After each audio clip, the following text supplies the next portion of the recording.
bahay mo, iyak ng iyak at yung luha niya ang kanyang pinanguhugas sa aking paa at ang pinagtutuyo niya yung kanyang buhok. Siyempre mahaba ang buhok nun kasi nga prostitute. Hindi natin alam kung prostitute ka pero yun ina-assume natin. Kasi meron siyang mamahaling pabango at sinasabing makasalanan siya.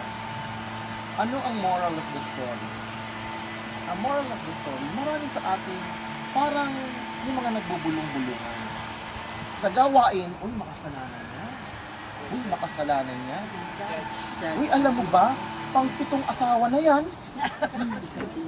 Uy, alam mo ba, hindi pa kasal yan, hindi pa kasal. Uy, alam mo ba, ganito yung kasalanan niya. Uy, alam mo ba, sa kabilang chapter, ganito nangyayari sa kanila.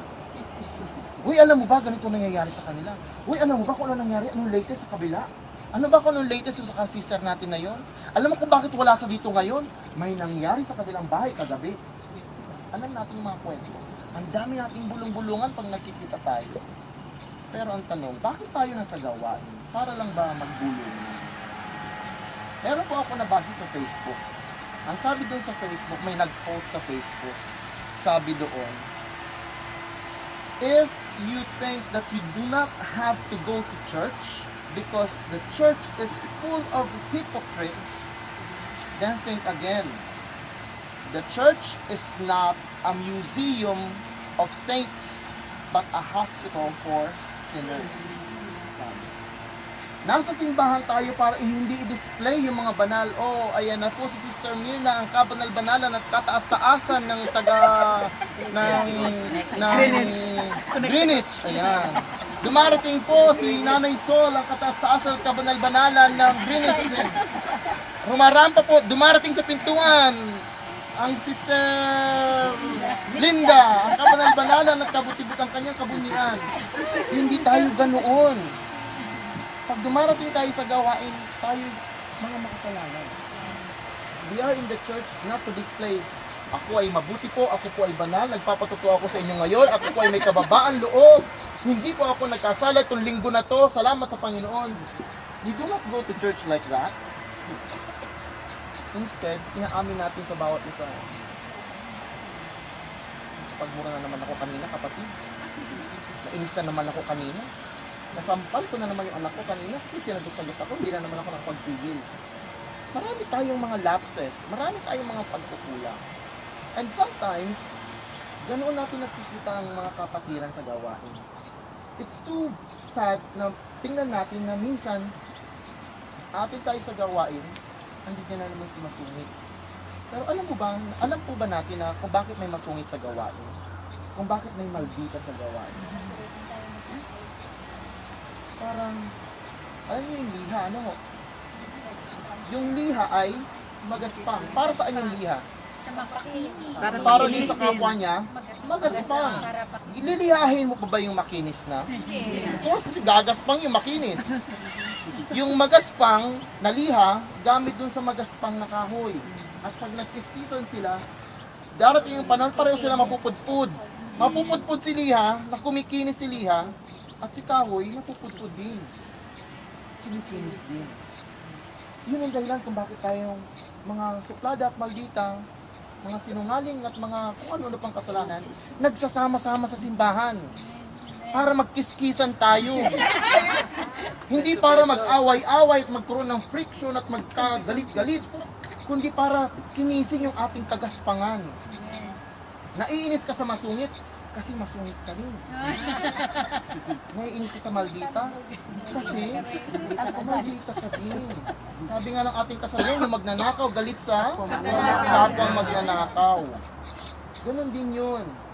Kung ano yung kinaiinisan mo sa isang tao, yun yung kailangan mong i-develop sa sarili mo. Bakit? Kasi nakikita mo sa kanya. So, ibig sabihin, nananalamin ka. Tama po ba? Amen. Pag nakikita mo napakamaldita niyan, yan yung napakamaldita niyan. Baka naman nananalamin ka, kaya mo nakikita yung kamalditahan niya. Kasi yung nakikita mong kamalditahan niya, nagre-reflect sa iyon. Parang the birds that flock together, the birds of the same feather flock together. Kaya ka naiinis sa masungit, kasi masungit ka rin siguro. Ayaw mo lang aminin. In denial, hindi ako masungit. Pero naiinis talaga ako sa kanya. Amen. Talaga lang. Sa ating personal na buhay, ganun din tayo.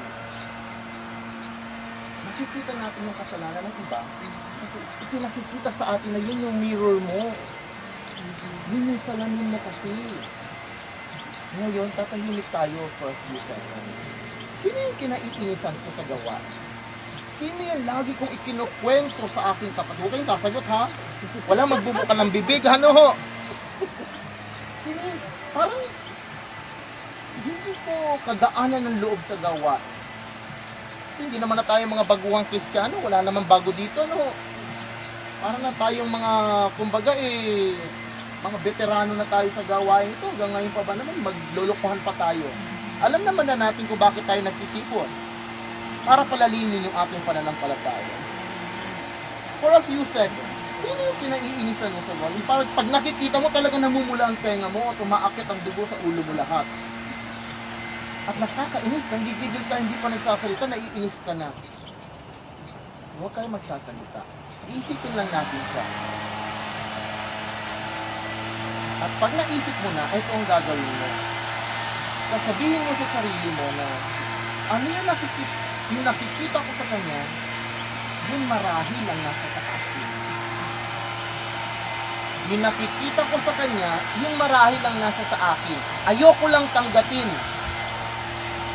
tanggapin sa sarili ko. Pero yun yung nakikita ko sa kanya, kaya ako naiinis. Mamayang gabi, yan ang kasama sa ating pamilya. Amen po? May naisip po ba kayo? Huwag kayo pumikit, baka nakatulog na kayo. Sarap pag-siesta ngayon. Sarap-sarap ng ibon kumakantang ganyan. Sarap-sarap matulog, oh. Diba? Tapos iihip pa yung hangin. Ventilador. Kapatid, nakita mo na yung salamin mo?